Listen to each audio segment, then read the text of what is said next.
गेल्या 8-10 दिवसामध्ये बऱ्याच ठिकाणी समाधानकारक पाऊस झाल्यामुळे कापूस पिकाला चांगला फायदा बऱ्याचशा ठिकाणी झाला। कारण की मध्यंतरीच्या काळात कापूस पिकाला बऱ्याचशा ठिकाणी पाऊस नसल्यामुळे पाण्याचा ताण पडला होता। परंतु गेल्या 8-10 दिवसात जो पाऊस झाला त्याच्यामुळे काही ठिकाणी सततचा पाऊस, वाढलेली आर्द्रता किंवा ढगाळ हवामान याच्यामुळे बऱ्याचशा ठिकाणी पात्यांच्या फुलांची किंवा लहान बोंडांची गळ बऱ्याचशा ठिकाणी या अमेरिकन संकरित बीटी वाणांवर झाली। त्याचं गळीचं कारण जर आपण बघितलं तर एक नैसर्गिक गळ एका प्रकारे होते आणि दुसरी जी आहे की साधारणपणे फर्टिलायझेशन झाल्यानंतर जे फुलाची पाकळी असते ती जी खाली गळते तर ती सततच्या पावसामुळे किंवा आर्द्रता जास्त असल्यामुळे किंवा ढगाळ हवामानामुळे ती गळून न जाता पावसामुळे तिथेच ती चिपकून राहिली आणि त्याच्यावर पांढऱ्या बुरशीची वाढ बऱ्याचशा ठिकाणी झाली आणि बुरशीमुळे सुद्धा पात्यांची, फुलांची, लहान बोंडांची गळ बऱ्याचशा ठिकाणी झाली। म्हणून अशा प्रकारची गळ थांबवण्यासाठी साधारणपणे 15 लिटरच्या फवारणी पंपातून 15 ग्रॅम कार्बेंडिझाईम हे बुरशीनाशक किंवा 15 मिलीलिटर प्रोपिकोनाझोल म्हणजे टिल्ट नावाचं बुरशीनाशक जे आहे त्या बुरशीनाशकाची फवारणी जर केली आणि नैसर्गिक गळीसाठी नॅफ्थॅलिक ॲसिटिक ॲसिड या नावाचं संजीवक जे आहे ते 15 लिटरच्या फवारणी पंपामध्ये 6 मिलीलिटर घेऊन त्याची जर फवारणी केली तर अशा दोन्ही प्रकारच्या कारणामुळे किंवा दोन्ही कारणांमुळे जी फुलांची, पात्यांची, लहान बोंडांची गळ होते ती गळ आपण थांबवू शकतो आणि जे आपलं नुकसान आहे ते वाचवू शकतो। त्याचबरोबर काही ठिकाणी लाल्याची लक्षणं या कापूस पिकावर दिसायला लागली आहेत। लाल्याच्या लक्षणामध्ये जर आपण बघितलं तर अनेक कारणामुळे लाल्याचा प्रादुर्भाव या कापूस पिकावर होतो। एक तर रस शोषण करणाऱ्या किडी जे असतात त्यातल्या त्यात तुडतुड्या या किडींचा प्रादुर्भाव जर मोठ्या प्रमाणात झाला तर सुरुवातीला पानाच्या कडा पिवळ्या होतात, त्याच्यानंतर या पानाच्या कडा ज्या असतात त्या तांबड्या किंवा लालसर होतात आणि त्याच्यामुळे सुद्धा लाल्या सदृश्य लक्षणं या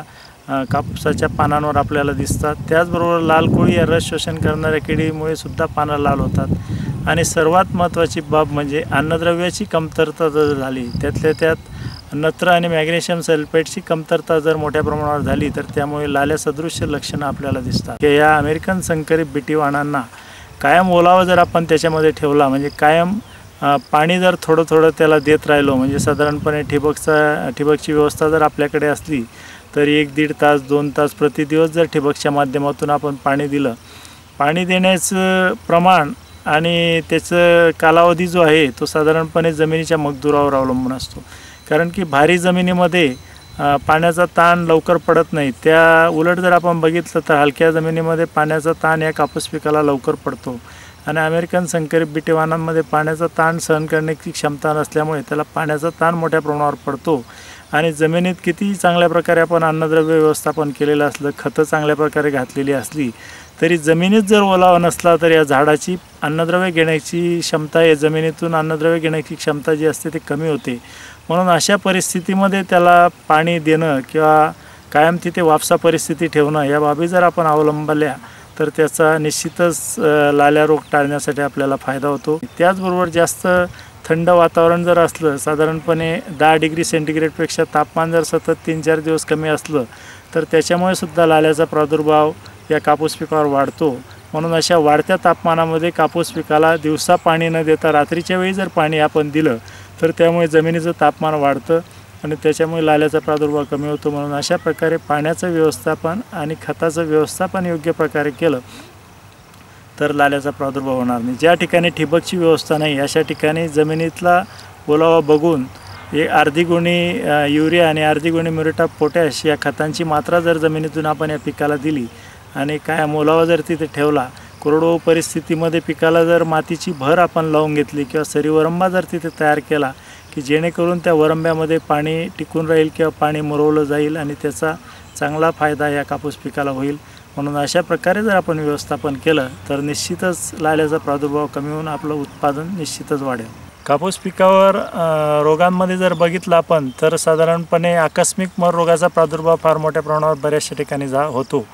साधारणपणे पावसाचा मोठा खंड पडल्यानंतर किंवा पिकाला पाण्याचा जर मोठा ताण पडला आणि त्याच्यानंतर जर पिकाला पाणी दिलं किंवा पाऊस आला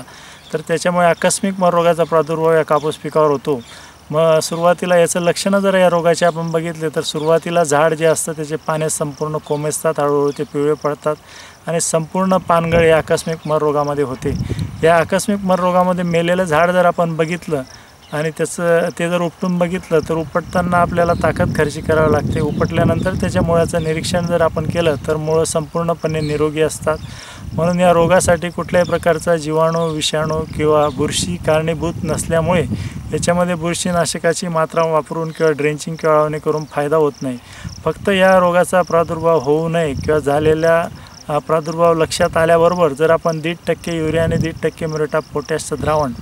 म्हणजे 100 लिटर पाण्यामध्ये 1.5 किलो युरिया आणि 1.5 किलो म्युरेट ऑफ पोटॅश याचं द्रावण करून जर प्रत्येक झाडाच्या भोवती आपण 150 ते 200 मिलीलिटर हे द्रावण जे आहे त्याचं खोडाभोवती जर आळवणी केली किंवा ड्रेंचिंग केली तर त्याचा चांगला फायदा या आकस्मिक मर रोगापासून पीक वाचवण्यासाठी होऊ शकतो.